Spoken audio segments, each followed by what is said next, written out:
সকালে ফজরের নামাজ পড়ে শামসুল হক ফরিদপুরি রহমতুল্লাহি আলাইহি পোস্তা এলাকায় দিয়ে সকালে ভোরে হাঁটতেছেন। সাথে ওনার একজন খাদেম আব্দুল হক সাহেব রহমতুল্লাহি আলাইহি, ইংরেজি শিক্ষিত, উনি ওনার খাদেম মুরিদ।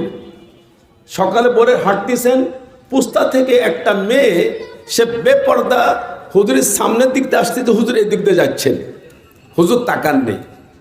হুজুর অনুভব করছেন যে একটা মেয়ে আসতেছে। হুজুরকে যখন ক্রস করে যায়, আমার দিক তাকায় থাকেন, তখন শামসুল হক ফরিদপুরি বললেন, এদিক দেখেন আমার দিক, আস্তাগফিরুল্লাহ, এদিক তাকান, বলেন আস্তাগফিরুল্লাহ।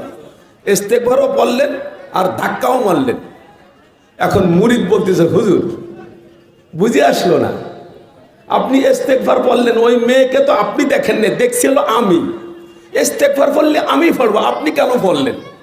তারপর যদি আপনার ইস্তেগফার পড়তেই হয় তো ইস্তেগফার বললেই হলো, কিন্তু ধাক্কা কেন মারলেন? সুবহানাল্লাহ বলেন, সুবহানাল্লাহ।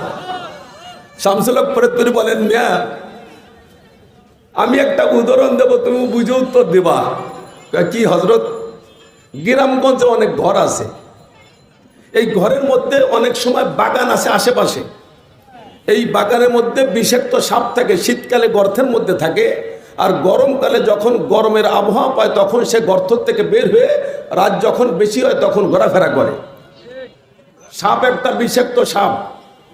এই সাপ বুঝে আসে না, গিয়েছে ঘরের মধ্যে, কেটো সাপ, বুক করে কেটো, ঘরের মধ্যে ঢুকে বাপ, সচেতন বাপ, বুদ্ধিমান বাপ, এখন দেখলো কালো সাপ। এখন বাপ যখন বুদ্ধিমান, সে কি বলবে, এ বাচ্চারা ওর, কি সুন্দর যে একটা সাপ আসছে, আয় আমরা একটু খেলাধুলা করি, আয় একটু আনন্দ করি, আয় একটু কোলে নি, আয় একটু দুধ ভাত খাওয়াই, এই বলবে না চট করে ইট দিয়া অথবা দা দিয়া অথবা বঠি দিয়া বা লোহার কিছু দিয়ে মাথায় চট করে বাড়ি দেবে? কি বলেন? আর কথা কন, চট করে যদি বাড়ি না দেয়, এই সব ধ্বংস করলে ঘরের যারা সকলে মৃত্যু মুখে পতিত হবে। কি বলেন? ঠিক না ঠিক? শামসুল হক ফরিদপুরি বলেন, মিয়া শোনো আব্দুল হক, আমি শামসুল হক, আমার নাবির এখানে একজন নফস নামক একজন বিষাক্ত কেটো সাপ বসবাস করে। আল্লাহু আকবার বলি। এই সাপ বসবাস করে। যখন সাপ শীতকাল হয় তখন গর্তের মধ্যে থাকে, আর যখন সাপটা গরমকাল হয়, গরমের বাতাস পায়, তখন সে বের হয়।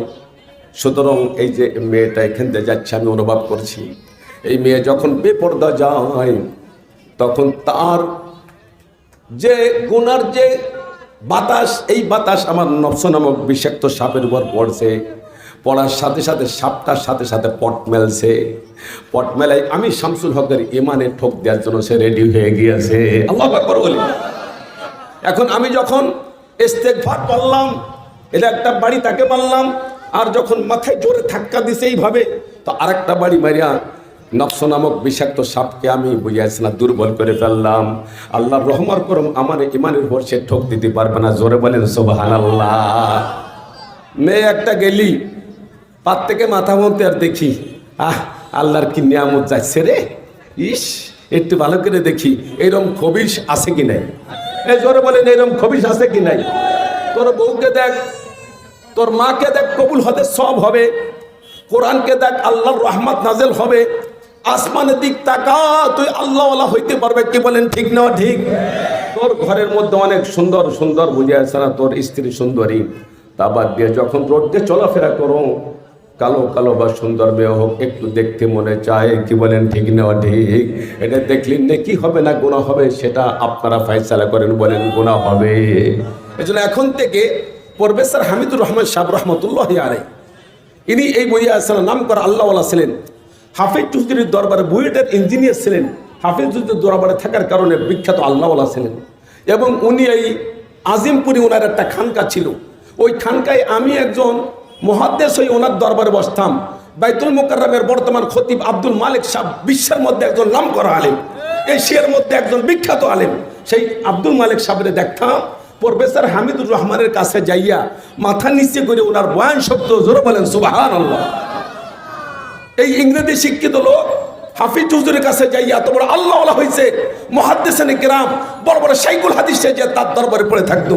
উনি বলছেন, জেনে রাখো যদি জিন্দেগির এইভাবে গ্যারান্টি দাও, আমি কুদৃষ্টি কোনো নারীর প্রতি দেবো না যার সাথে দেখা দেওয়া যায় নাই। ইনশাল্লাহ ইমানের মতন সম্পদ নিয়ে কবরে যাবা। ইমান নিয়ে কবর জাতি রাজি আছে, নারায় থাকবে। আরো জোরে বলে নারায় থাকবে। ইমান নিয়ে যদি কবরে যায়, যাবে কোথায়? জান্নাতে। জোরে বলেন কোথায় যাবে? আর একটু জোরে কোথায় যাবে? আমাদের আসল বাড়ি কোথায়? আমাদের আসল বাড়ি জান্নাতে। আমাদের দুনিয়ায় যেটা আছে ওই স্থায়ী বাড়ি। গ্রামগঞ্জে যখন বিভিন্ন সময় আসে ভোট বা বিভিন্ন আইডি ক্যাটারি আছে, তোমার বর্তমান ঠিকানা কোথায়, স্থায়ী ঠিকানা কোথায়? আমরা বলি অস্থায়ী ঠিকানা ঢাকা শহরে যেখানে ভাড়া থাকি, আর স্থায়ী ঠিকানা বাড়ি গ্রামের বাড়ি। আমার একটা প্রশ্ন, গ্রামের বাড়িতে স্থায়ী ঠিকানা তোমরা বলো। গ্রামের বাড়ি যারা যায় তারা মারা যায় না? তাদের বিল্ডিং রেখে কবরে যায় না? অর্থাৎ গ্রামের বাড়ি হোক আর শহরের ভাড়াটে বাড়ি হোক, দুইটাই অস্থায়ী বাড়ি। কি বলেন, ঠিক না ঠিক? আমাদের আসল বাড়ি জোরে বলেন কোথায়? আর একটু জোরে বলেন, হাত আর উঁচু করেন সবাই, কোথায়? এই জান্নাত আমাদের আসল বাড়ি। এই আসল বাড়ি যখন যাবেন কি হবে শোনেন। আল্লাহ রসুল ফরমাইছেন, যখন জান্নাতের মধ্যে বান্দা ঢুকবে আসল বাড়ি, তখন আল্লাহর পক্ষ থেকে আঙ্গুল উঁচু করেন কয়টা? 4টে ঘোষণা হবে। আঙ্গুল সবাই উঁচু করেন কয়টা? কয়টা ঘোষণা হবে? আরো জোরে বলেন কয়টা? 4টে ঘোষণা হবে। 1 নম্বর হবে ইন্নালাকুম তাসিহু ফালা তাসকামু আবাদা। ও বান্দা, তোমরা যে ঘরে আসছো আমি আল্লাহ তোমার জন্য বানায় রাখছি, এই ঘরে আজীবন সুস্থ থাকবা, কখনো কোনো রকমের রোগ স্পর্শ করবে না। আল্লাহু আকবার। জ্বর হবে না, জারি হবে না, কিডনি ডিস্টার্ব হবে না, হার্টের সমস্যা হবে না, প্রেশার সমস্যা হবে না, ডায়াবেটিস হবে না, তোমার লিভার সমস্যা হবে না, হার্ট অ্যাটাক করবে না, ব্রেন অ্যাটাক করবে না। আমি আল্লাহ ঘোষণা করছি যে ঘরের মধ্যে ঢুকছো আজীবন কোনো রকমের কোনো রোগ তোমার স্পর্শ করবে না। সুবহানাল্লাহ, বলি সুবহানাল্লাহ। এই ঘরে জাতিকে এগারা দিয়েছি। 2 নম্বর ঘোষণা হবে ইন্নালাকুম আনতানামু ফালা তাবাসু আবাদা। ও বান্দা, তুমি যে ঘরে আসছো তোমার আসল বাড়ি আমি আল্লাহ তোমার জন্য সাজাইছি। এই ঘরের মধ্যে আজীবন শান্তিময় জীবন কাটবে, কখনো অশান্তি স্পর্শ করবে না। সুবহানাল্লাহ বলেন সুবহানাল্লাহ। এই সামনে ইলেকশন আছে, ইলেকশনের মধ্যে এখন এমপিরে যারা দাঁড়াবে টেনশনে বাঁচে না। হাই হাই যদি এমপি না হতে পারি তো কি হবে নে? কি বলেন, ঠিক না ঠিক? কোটি কোটি টাকার মালিক, কোনো জিনিসের অভাব নাই, তারই বড় টেনশন আছে কি নাই? এ জোরে বলেন টেনশন নাই। কিন্তু জান্নাতের মধ্যে কোনো টেনশন হবে না। আল্লাহ বলেন এই জান্নাত এমন জান্নাত, সুখময় জীবন, কোনো অসুস্থ নাই, তারই বড় মানসিক টেনশন হয় দুনিয়ায়। কিন্তু এই জান্নাতের মধ্যে আমি আল্লাহ সুখময় জীবন দান করবো, কখনো অসুখময় জিন্দেগি আসবে না। সুবহানাল্লাহ। কয়টা হলো? জোরে বলেন কয়টা হলো? আর 2টা বলবো, কে কে শুনতে রাজি? নারায় তাকবীর। 3 নম্বর ঘোষণা হবে ইন্নালাকুম আনতাশিবু ফালা তাহরামু আবাদা। হে বান্দা, তুমি যে জান্নাতে ঢুকছো আসল বাড়ি, এই বাড়ির মালিক আমি আল্লাহ তোমার জন্য বানাইছি, আজীবন যুবক থাকবা, কখনো বৃদ্ধ স্পর্শ করবে না। আল্লাহু আকবার। যুবক হওয়ার জন্য সকলে রাজি। এই জন্য অনেক মুরব্বী আছে, যখন দাড়ি সাদা হয়ে যায় তখন কালো খিজাব লাগায়, কলম লাগায়, যুবক হতে চাও, কয়দিন পর তল দিয়ে সাদা দাড়ি ওঠে। উপরের ভাঁজ হইয়া আছে না, নিচের যেটা আছে সেটা হলো কালো, তলে আলো সাদা। জাদুখানায় নেওয়া দরকার, কিরম দেখা যায়। আল্লাহ বলেন বান্দা, ওই যাতে কালো লাগাও তল দিয়ে সাদা উঠবে। কিন্তু জান্নাতে যাও, অটো মেশিন লাগানি আছে। যখন জান্নাতের গেটের দিয়ে ঢুকবা, 2 বছরে, 4 বছরে, 100 বছরের যুবক, 100 বছরের লোক যখন ওই জান্নাতের গেট অতিক্রম করবে, অটো মেশিন লাগানি আছে, সাথে সাথে 33 বছরের যুবক হইয়া যাইবে। আল্লাহু আকবার। জোরে বলে আল্লাহু আকবার। এই জন্য মেরে দোস্ত, জান্নাতের মধ্যে হাজার হাজার কোটি কোটি বছর বুঝিয়েছে না আপনার উপর অতিবাহিত হবে। 33 বছর থাকবেন, কখনো 34 বছর হবে না। আল্লাহু আকবার। এই জান্নাতে যাইতে সবাই রাজি আছেন? এই সবাই আল্লাহু আকবার জোরে বলি, সবাই রাজি আছেন ইনশাআল্লাহ? জান্নাতে যাওয়ার জন্য সবাই রাজি আছেন ইনশাআল্লাহ? মেরে দোস্ত, এই বারবার হাত উঁচ করতেছে, নফসের ঘর বাড়ি লাগতেছে, নফসে এখানে কেটো সাবের ঘর বাড়ি লাগতেছে, নফস দুর্বল হয়ে যাবে, ইনশাআল্লাহ কখনো সমস্যা হবে না। সুবহানাল্লাহ। কয় নম্বর ঘোষণা গেল? জোরে বলেন কয় নম্বর? বেহেশতের মধ্যে একটা বাজার আছে। সুবহানাল্লাহ বলেন। বেহেশতের মধ্যে একটা বাজার আছে। সুবহানাল্লাহ বলেন। কিল্লার মোড় বাজার, লালবাগ বাজার, চক বাজার, কত বাজার। আল্লাহ বলেন জান্নাতে আমি একটা, তোরা বাজার পছন্দ করিস, আমি একটা বাজার মিলাবো। আল্লাহ, ও মা ফিহি বাইউন ওয়ালা শিরান, ইন্না ফিল জান্নাতি লা সুকান মা ফিহি বাইউন ওয়ালা শিরান। জান্নাতের মধ্যে একটা বাজার থাকবে যার মধ্যে কোনো কেনা বেচা থাকবে না, ইল্লা সুওরা মিনার রিজাল ওয়ান নিসা। ওই বাজারের মধ্যে সুন্দর সুন্দর মহিলাদের চেহারা ছবি আর পুরুষদের ভালো ভালো চেহারা থাকবে। সুবহানাল্লাহ। ফায়দাস্তহরজুলু সূরাতান দাখালা ফিহা। যে যুবক যে চেহারাটা পছন্দ হবে, যে মেয়েটা যে চেহারাটা পছন্দ হবে, সাথে সাথে অটোভাবে ওই চেহারা তার মুখে লেগে যাইবে। এখন অনেক কোটি কোটি টাকার মালিক, চেহারাটা একটু কালো, চেহারাটা একটু ডাবানি, গালের মধ্যে গাল ঢুকে গেছে, এরকম হয়ে গেছে। হাই হাই, আমি এত কোটি টাকার মালিক কালো কেন, আমি এত টাকা কোটি টাকার মালিক বুড়ো হলাম কেন? না না, জান্নাতে যাওয়ার সাথে সাথে যে চেহারা দেখবেন ওই চেহারা লেগে যাইবে। সুবহানাল্লাহ। মেরে দোস্ত, কয় নম্বর ঘোষণা হলো? 3 নম্বর 4 নম্বর ঘোষণা হলো ইন্নালাকুম মান তাহইউ ফালা তামুতু আবাদা। যে জান্নাতে প্রবেশ করছো আজীবন জীবিত থাকবা, কখনো মৃত্যু স্পর্শ করবে না।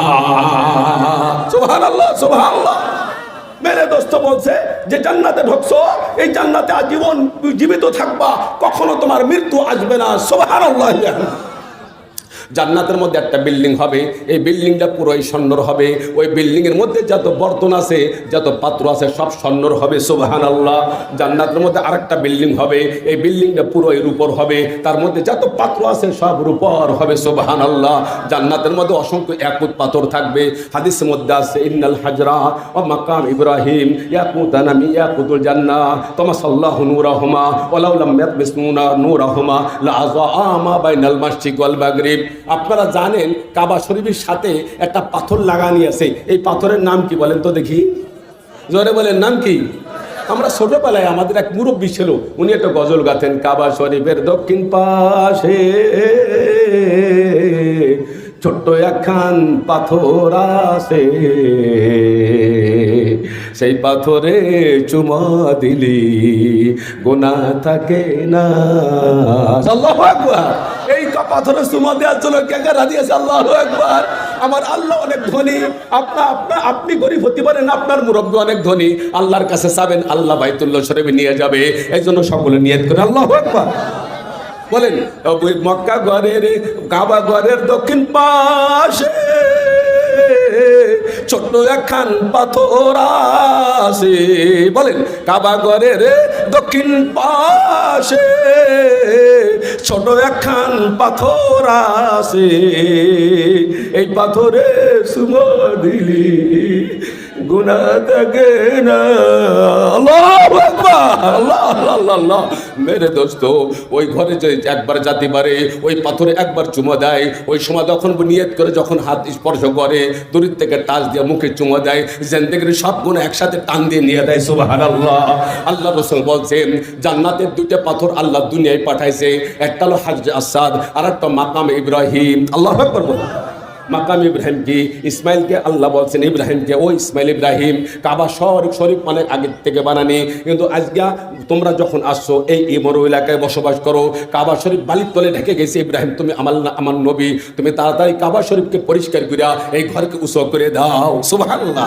হযরত ইব্রাহিম আলাইহিস সালাম গাঁথতে শুরু করছে, ইসমাইল পাথর ধরে দেয় আলাইহিস সালাম, পাথর ধরে দিয়ে যখন মাথা পর্যন্ত হয়েছে, এখন উঁচু হবে, কোনো গাঁথনির কোনো উপরে কোনো মই নাই, কোনো নাই, কিভাবে উঠবে? আল্লাহ বলেন, ও ইব্রাহিম চিন্তা করো না, আমার মুজির নেতৃত্বে কাবা শরীফ হচ্ছে। সুবহানাল্লাহ।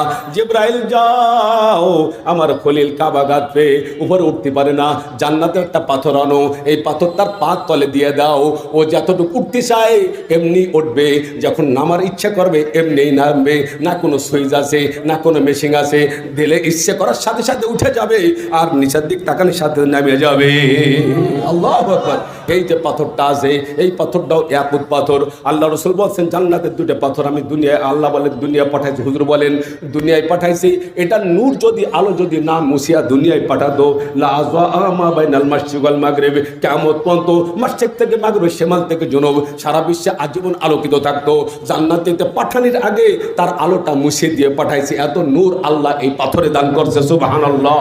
অসংখ্য ইয়াকুত পাথর জান্নাতে থাকবে, এই ইয়াকুত পাথরে এমন আলো হবে আজীবন কোনো রাত হবে না, ঘুমানোর কোনো প্রয়োজন নাই, আমরা কেন ঘুমাই? আমরা ক্লান্ত বলে এই জন্য ঘুমাই। জান্নাতের মধ্যে কোনো ক্লান্তি থাকবে না, রাত হবে না, পাথরের থেকে শব্দ আসতে থাকবে, সালামান সালামা, ও আল্লাহর বান্দা যেখানে আইসো শুধু শান্তি আর শান্তি। ওখান থেকে হাওয়া বেরোবে, এই হাওয়ার মধ্যে মিশকাম্বরের ঘেরান আসতে থাকবে। সুবহানাল্লাহ। আমি আপনাকে বলতেছিলাম, বুঝে আসে না, আপনাদের সম্মুখে আমি বলতেছিলাম যে আল্লাহ রাব্বুল আলামিন বুঝা এইসব নিয়ামত রাখছে। আজকে আমি দুটি আয়াত নিয়ে আপনাদের কথা বলবো। আমার পরের বক্তা উনি এসে গেলে আমি সাথে সাথে ছেড়ে দেবো, আমার লম্বা করার অভ্যাস নাই। আমি হাকিমকে বলি, ভাই বাজান তুমি আমাকে আনছো, হুজুরও একজন বড় আলেম, লালবাগের আগে মুহতামিম ছিলেন, ওনার কাছে আমাকে বসায় রাখছো, উনি অসটা শর্ট করলো, এইভাবে আনা ঠিক না। এক বক্তা অস করা অবস্থায় আর এক বক্তাকে আগের তাকে জানাই দেওয়া দরকার, হুজুর আপনার সময় শেষের দিক। না, আমি অনেক শরম পাইছি, উনি একজন বড় আলেম, উনি আমার এখানে দেখে উনি শর্ট করে দিল। উনি যদি আরো কথা বলতো আমাদের ফায়দা হতো। আপনাদের কত ফায়দা হয়েছে না হয়েছে আমি তা জানি না, কিন্তু আমার তো ফায়দা হয়েছে। সুবহানাল্লাহ। এজন্য ওলামায়ে কেরাম বয়ান করলে ফায়দা হয়, বুঝে আসছে না? কে বলেন ঠিক নয় ঠিক? এই জন্য বক্তা যখন আসবে আগের থেকে সিগন্যাল দেবে যে বক্তা আসতেছে, আপনার আর 5 মিনিট সময় আছে। ওখানে আইনে বসায় থাকলে সে একজন বড় আলেম, বুঝে আসছে না, তারও খারাপ লাগে, আর যে আসছে তারও খারাপ লাগে। আমি এসে এখানে ওজন হয়ে বসে আছি, এই জন্য এইভাবে করবা না বাজান, তোমাদেরকে আমি বলে দিই এইভাবে কাজ করবা। মাহফিল তো করো, আল্লাহ মাঝে মাঝে আমাদের সাথে পরামর্শও করো, অনেক পরামর্শ করে হাকিম এবং টেম্পিস্টাররা সব দেখি সালাম কালাম করে, আমার গাড়ি হিন্দে যায়, সব আগইটা হয়ে দেয়। তোমাদের আল্লাহ জান্নাত দান করে বলে আমি। তো আমি আপনাদেরকে আমি বলতে চাই, আল্লাহ তাআলা খালেক, জোরে বলেন আল্লাহ কি খালেক? মানে সৃষ্টিকর্তা।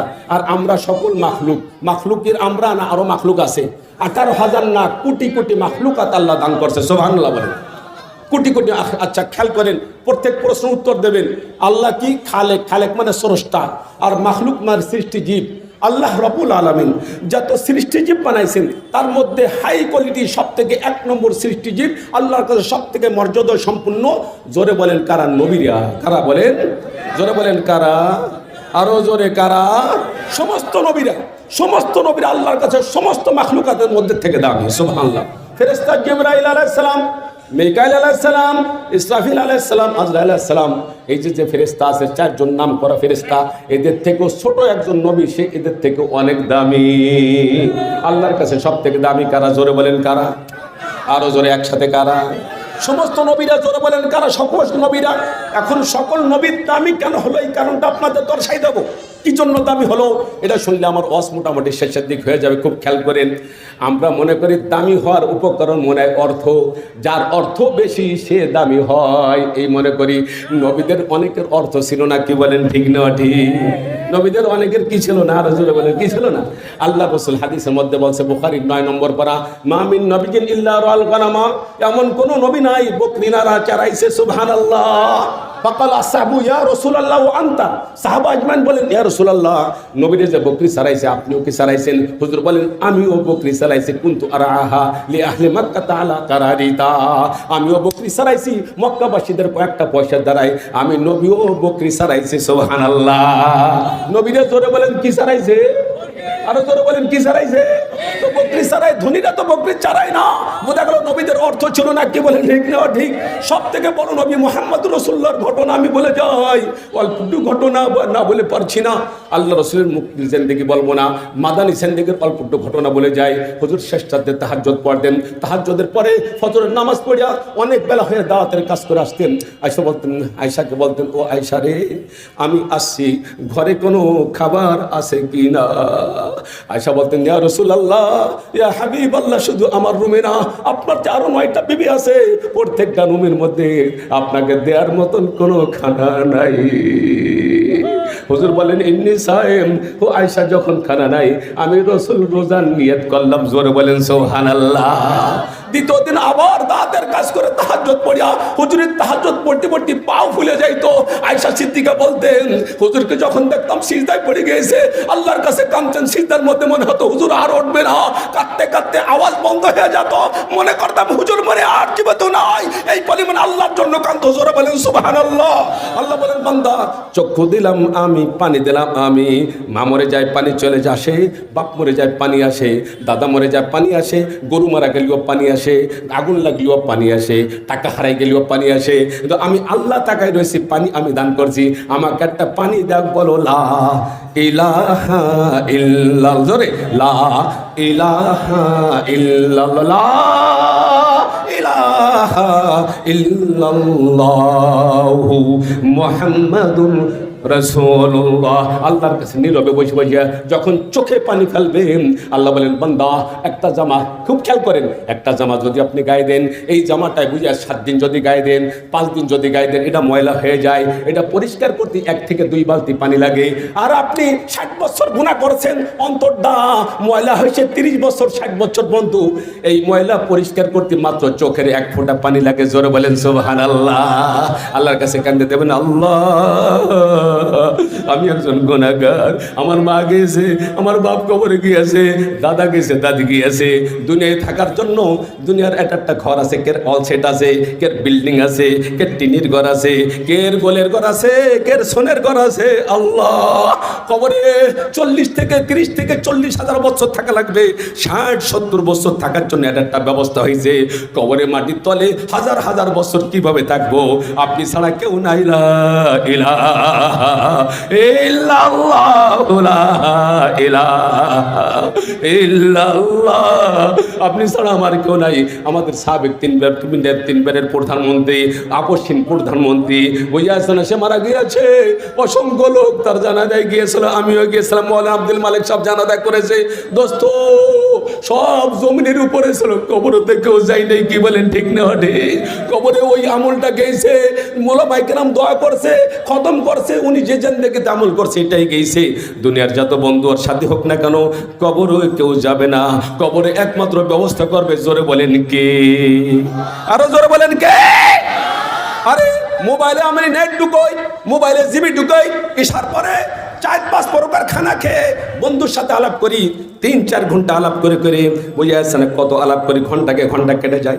আল্লাহ বলেন, মুখ দিলাম আমি, ভাষা দিলাম আমি, তোমাকে খানা খাওয়াইছি, পড়াইছি, এত কিছু করছি, এত তরকারি খাওয়াইছি, 3 ঘন্টা আলাপ করলা, আমি মওলা ভাষা দিছি, আমি মুখ দিছি, আমাকে একটা ডাক দাও। আল্লাহ, জোরে জোরে আল্লাহ, জোরে ডাক দেন, ওরে আল্লাহ। হ্যাঁ দোস্ত, আল্লাহ বলেন, বান্দা আমি তোকে বানাইছি, 1 ছড়া কলা যদি হাদিয়া কেউ দেয়, তার নাম শোনার জন্য পাগল হয়ে যাও, তাকে মোবাইল করো। দোস্ত, তুমি 1 ছড়া কলা আমাকে দিয়েছো, তোমার মতন ভালো কেউ নাই, এত সুন্দর কেউ নাই। আল্লাহ বলেন, আমাকে ডাক দেবা, আমি কি তোমাকে কিছুই দেই নেই? জমিনটা আমি দিছি, শাকসবজি আমি দিছি, চাউলগুলো আমি দিছি, ডাউলগুলো আমি দিছি, মুরগিগুলো আমি দিছি, যত গরু খাও ওই গরু আমি দান করছি। জোরে বলেন সুবহানাল্লাহ। এত কিছু আমি দিলাম, আমাকে একটা ডাক দেবা, ডাক দেওয়ার তালাশ করে কিছু পাও না। তোমার হাত আমি দিছি, তোমার পা আমি দিছি, তোমার চক্ষু আমি দিছি। কি বলেন, ঠিক না ঠিক? জোরে বলেন, ঠিক না ঠিক? দোস্ত, বুঝা জব দিয়ে যাইয়ে আল্লাহু আকবার বলি। দোস্ত, আপনারা দেখেন, খুব খেয়াল করেন, আমার বামে ডানি বুঝে আসে না, বুদ্ধিমান লোক বসা আছে, কিন্তু আমি অনেক জ্ঞানী, ওয়াজগুলো শুনতেছে, জান্নাত দান করুক বলেন আমিন, উদ্দেশ্য বুঝে আসে না, শাদী হয়ে যাক বলেন আমিন।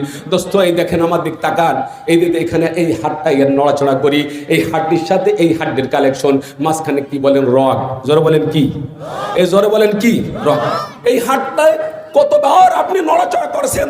একটা সুতো যতই শক্ত হোক না কেন, যদি 2-4 বছর এইভাবে এই সুতোটা এইভাবে বুঝে আসেন, ওঠে নামে, এইভাবে টান লাগে, সুতোটা ছিঁড়ে যাবে, পুরাতন হয়ে যাবে। আল্লাহ বলেন, ও বান্দা, তোমার হাত দৈনিক কতবার নড়াচড়া করো, এখানে রগের সাথে এই হাতের এই জায়গায় জোড়া সম্পর্ক, এই রগ কতবার তুমি এইভাবে করলা, একটা রগ পুরাতন হয় না, একটা রগ ছিঁড়ে যায় না। নাহনু খালাকনাহুম ওয়া শাদাদনা আসরাহুম, আমি তোমাকে বানাইছি, তোমার রগ আমি শক্তিশালী করেছি, বছরকে বছর চলাফেরা করো, রগ ছেড়ে না, আমার হুকুম নিয়ে সে চলে। এখন তুমি আমাকে ডাক দাও, জোরে বলেন আল্লাহ। এই জোরে এলাকার সবাই জোরে বলেন আল্লাহ। এই জন্য কে দেশে জোরে বলেন আল্লাহ। এই জন্য অনেকে তালাশ করে পায় না, আল্লাহ কি দেশে বলেন, ঠিক না ঠিক? আল্লাহ কি দেশে তালাশ করে পায় না। একজন বড় কবি ছিলেন ভারতের, এই কবি পাকিস্তানে চিকিৎসা হওয়ার জন্য গিয়েছেন। পাকিস্তানের বই আপনারা জানেন, ডাক্তারের কারণে অনেক সময় রোগীর সম্মান বাড়ে, আর রোগীর কারণে অনেক সময় ডাক্তারের সম্মান বাড়ে। কি বলেন, ঠিক না ঠিক?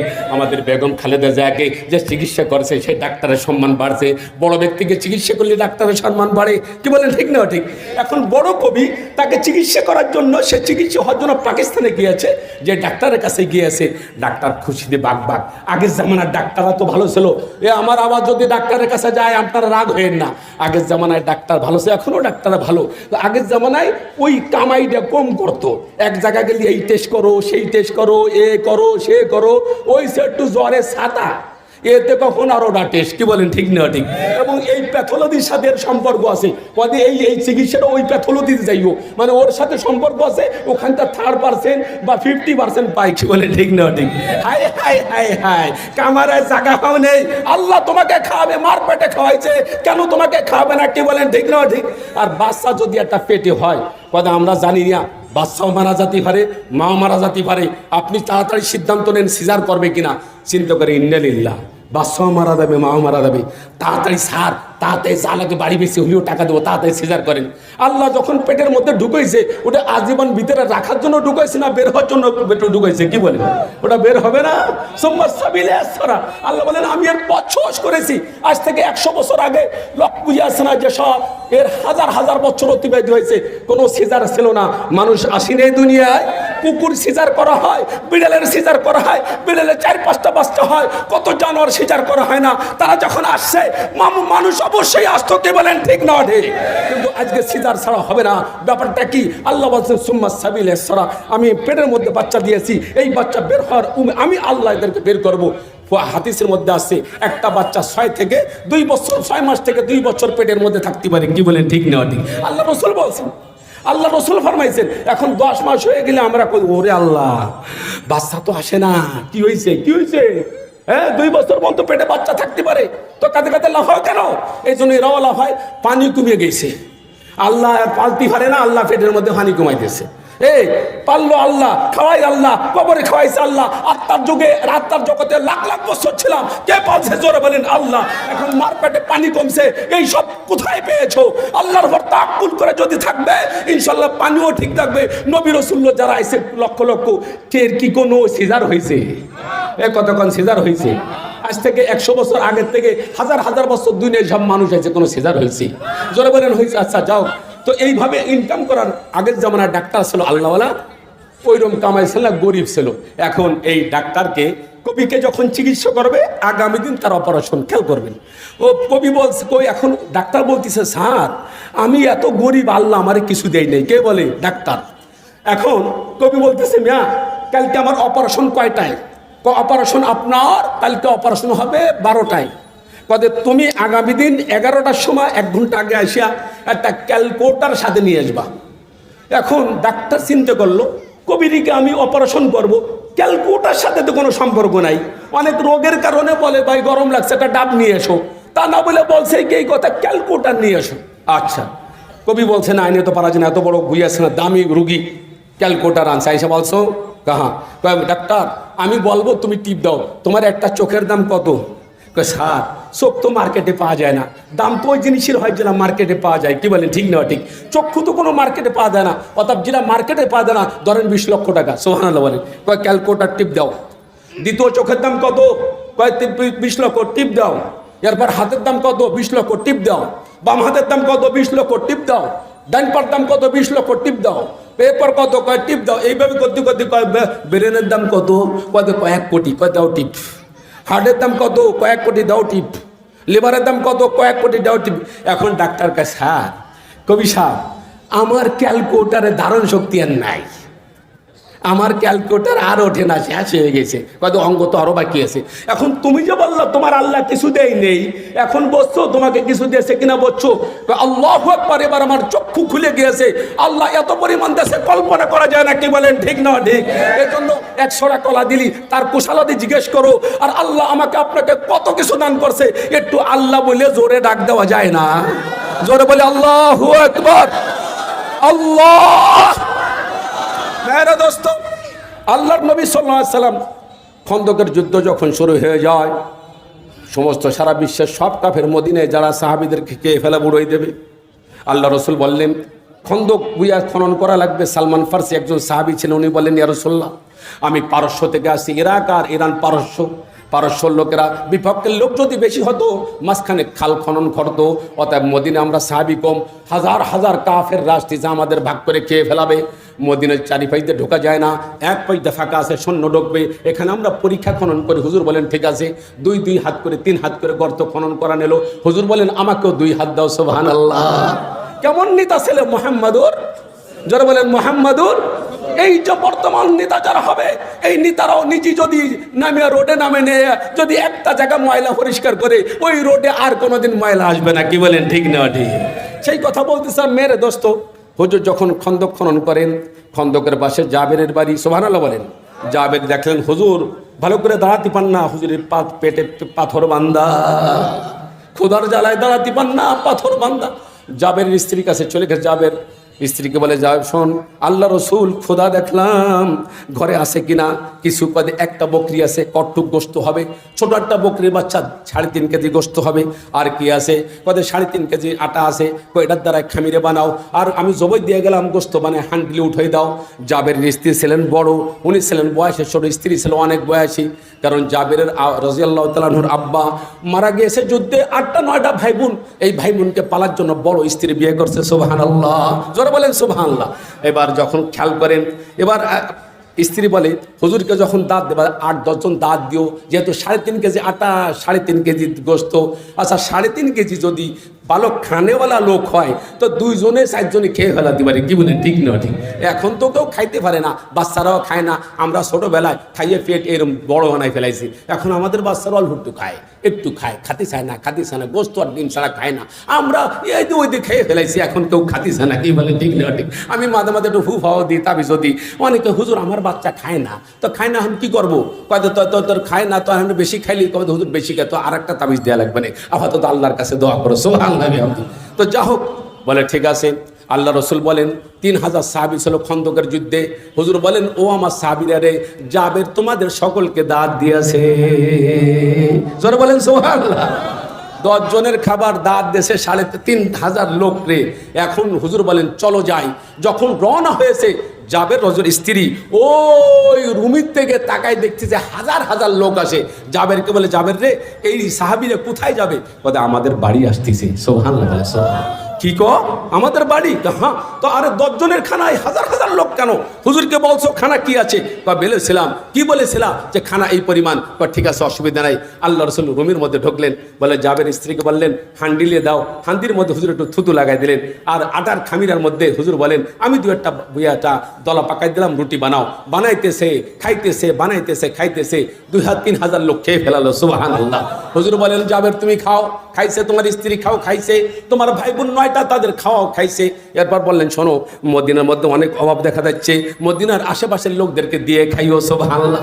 হুজুর এই 3000 লোক নিয়ে খাইয়া যখন আবার রওনা দেয়, জাবের স্ত্রী বলে, আমরা হান্ডিলি খুললাম, ডাকনা খুললাম, আর আটার খামিরা ঢাকা ছিল, এটা আমরা কাপড় সরাই দেখলাম। আল্লাহ রসুল আসার আগে যেটুক আটার খামিরা ছিল আর যেটুক পরিমাণ গোস্ত ছিল সব ধরা আছে। সুবহানাল্লাহ। আল্লাহু আকবার বলে, আল্লাহু আকবার। জন্য মেরে দোস্ত, এমন বড় নবী যার পেটে পাথর বান্ধা লাগছে খানা না থাকার কারণে। সুবহানাল্লাহ বলে, সুবহানাল্লাহ।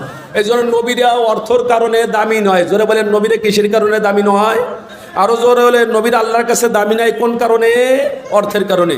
2 নম্বর, আমরা মনে করি নবীরে মনে হয় দামি হয় রাজা বাদশার কারণে। 3-4 নবী রাজা বাদশা, এছাড়া প্রায় নবী রাজা বাদশা ছিলেন না। কি বলেন ঠিক না ঠিক?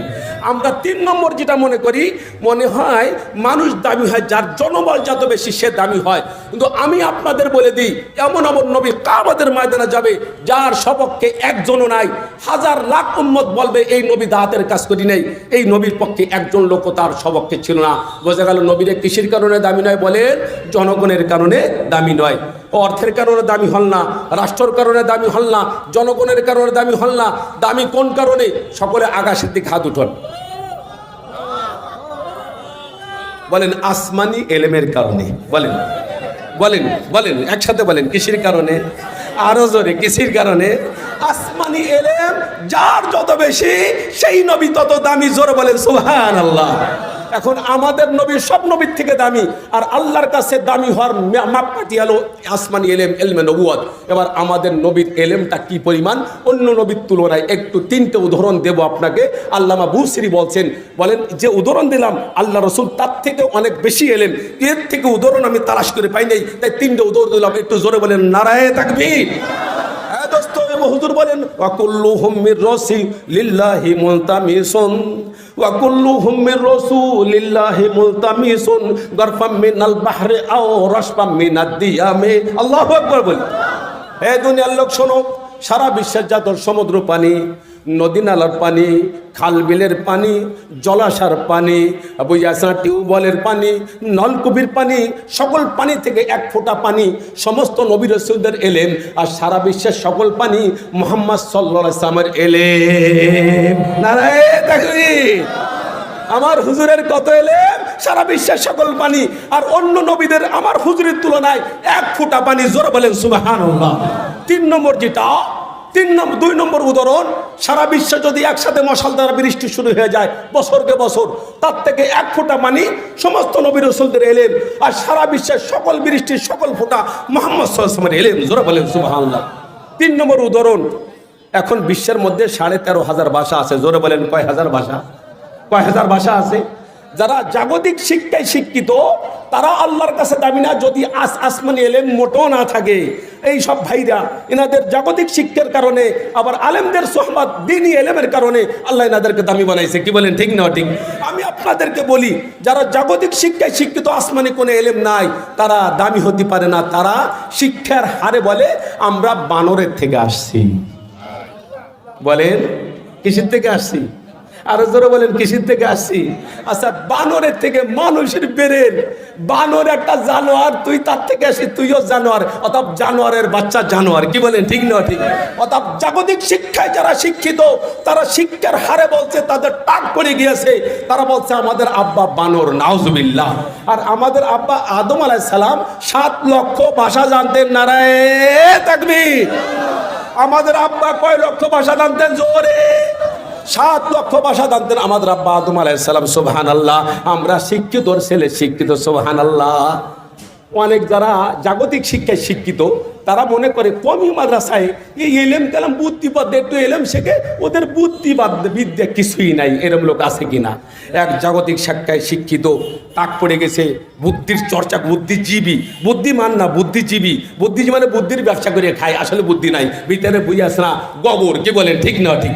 এইরকম এক বুদ্ধিজীবী চিন্তা করতেছে কমিও মাদ্রাসায় কোনো বুদ্ধি শুদ্ধি নাই, খালি ডাইলির পানি খায় আর খালি খালি মশলা লিক্সার জাড়ে। যা ওদের বুদ্ধির টেরাই করার জন্য আমি যাব। বড় এক বুদ্ধিজীবী আসছে এক কমিও মাদ্রাসা আইসে, দাওরা হাদিস পর্যন্ত, টাইটেল পর্যন্ত মাদ্রাসা, সব ছাত্রদেরকে মসজিদে জমা করছে। এখন বলে, রে কমিও মাদ্রাসা ছাত্ররা, আমি তোমাদের একটু বুদ্ধি টেরাই করো। কল দিব যান। আমি আমার অফিসের থেকে রওনা দিছি 11টায়, তোমাদের মাদ্রাসায় পুষছি 1টায়, বলো তোমার বয়স কত? সুবহানাল্লাহ বলেন। আমি রওনা দিছি অফিসের থেকে 11টায়, তোমাদের মাদ্রাসায় পুষছি হলো 1টায়, বলো তোমার বয়স কত? তালবে আলিম বললেন, জনাব আপনার বয়স 60। সুবহানাল্লাহ বলেন। ইয়াসিনুল কোরআনিল হাকিম, হিকমত ওয়ালা কোরআন, জ্ঞান ওয়ালা কোরআন যা সিনের মধ্যে ঢুকছে, আল্লাহ তাকে জ্ঞানী বানাই দিয়েছে। জোরে বলেন সুবহানাল্লাহ। এখন বলে তো 60 কিভাবে হলো?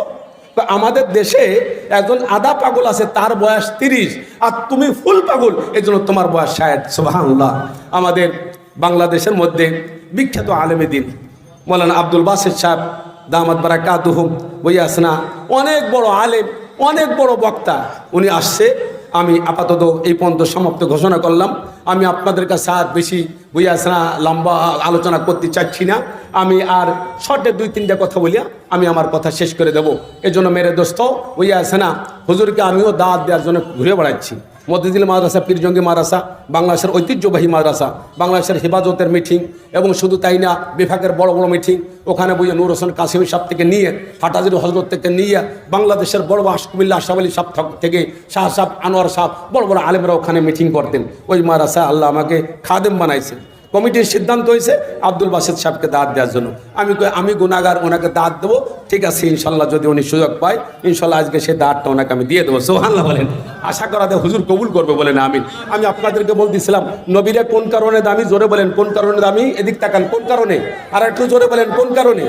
তো নবীরে এখন নাই, এখন কারা আছে? ওই জমিদের যে আসমানি এলেমের কারণে দামি, সেই এলেমটা এখন কারা নিয়ে এসে বলেন আলেমদের কাছে আছে। কার? জোরে বলেন কার কাছে? আলেমদের কাছে। তো আলেমদের কাছে থাকার কারণে নবীদের পরে দ্বিতীয় স্থান কারা বলেন? জোরে বলেন কারা?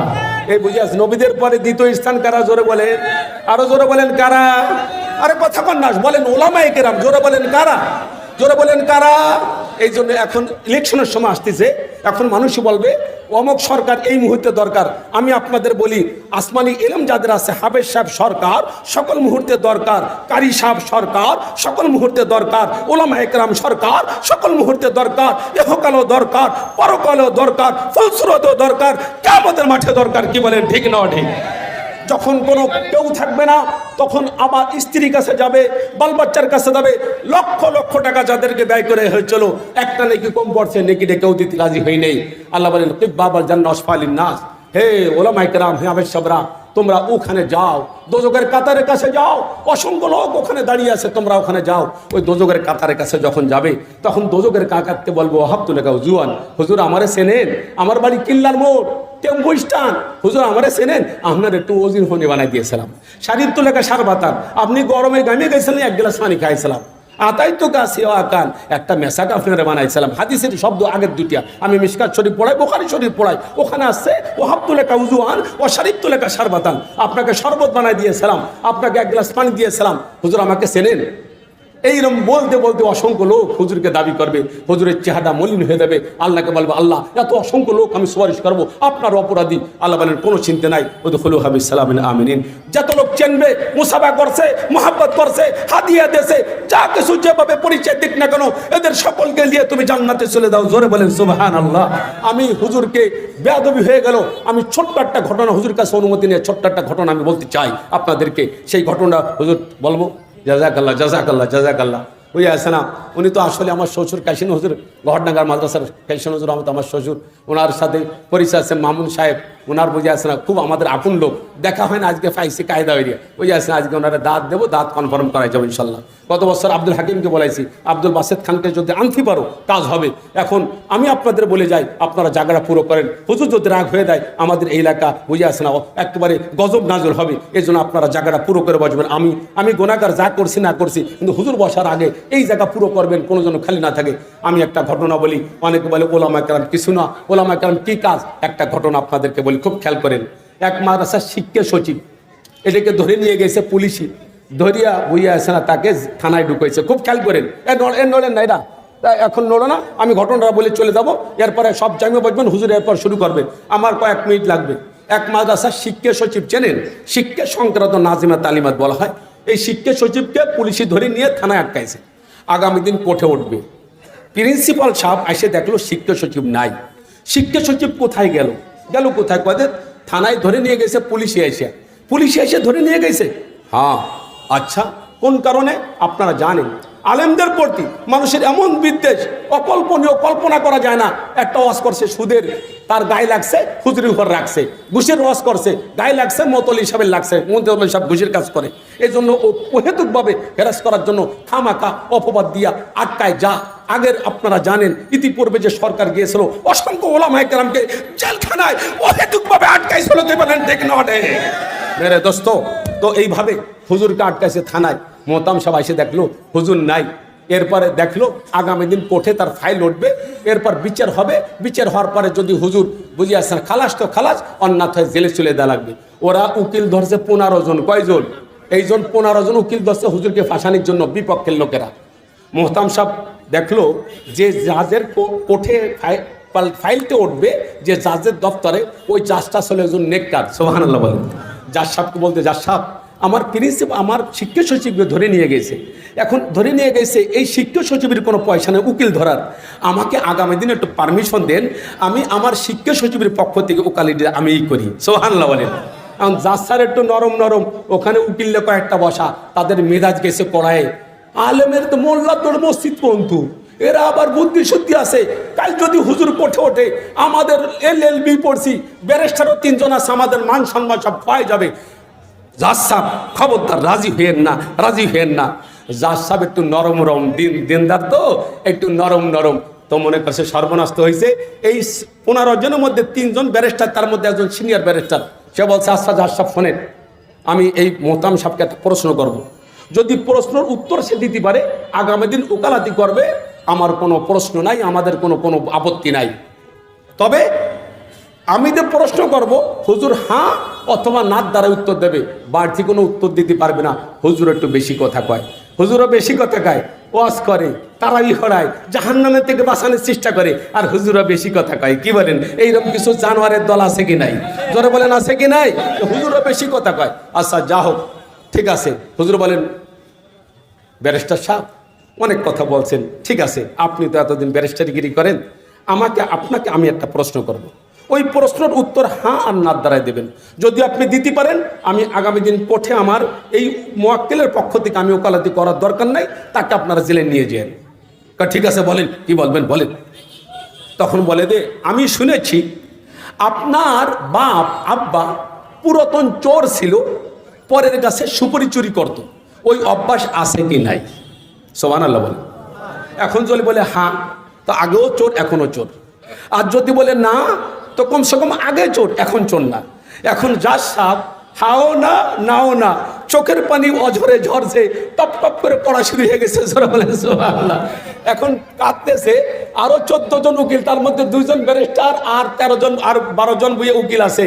তারা বলতে, স্যার আপনি কোনো কোর্ট বাদ দেন নেই, আপনি সব রকমের কোর্ট করছেন, সবসময় বিজয় হয়েছেন। এই কিন্তু আমরা আশ্চর্য, মোল্লার প্রশ্ন হুজুরের প্রশ্ন হ্যাঁ আর না দুটো দিলেও ঝামেলা, তো আপনি খামোশ থাকেন। তো মাসখানে আপনার চোখের পানি অঝরে ঝরছে কেন, চোখের পানি পড়ছে কেন, কারণটা কি? সুবহানাল্লাহ বলেন, সুবহানাল্লাহ। কথা শোনো, আজ থেকে 30 বছর আগে আমি একটা কিতাব বের করছিলাম। ওই কিতাবের মধ্যে একটা আল্লাহ রসুলের হাদিস দেখেছিলাম, ওই হাদিসটা আমার বিশ্বাস হই নেই। তো আজকে আমি নিম্ন আদালত করছি, জজ কোর্ট করছি, হাইকোর্ট করছি, সুপ্রিম কোর্ট করছি, সকল কোর্টে আমি বিজয় হয়েছি। হুজুরের প্রশ্নের উত্তর আমি না দিতে পারিয়া আজ থেকে 30 বছর আগে যে হাদিসটা ছিল ওটা আমার বিশ্বাস হয় নেই, আজকে সেই হাদিসটা বিশ্বাস হয়েছে। জোরে বলেন সুবহানাল্লাহ। হাদিসটা কি?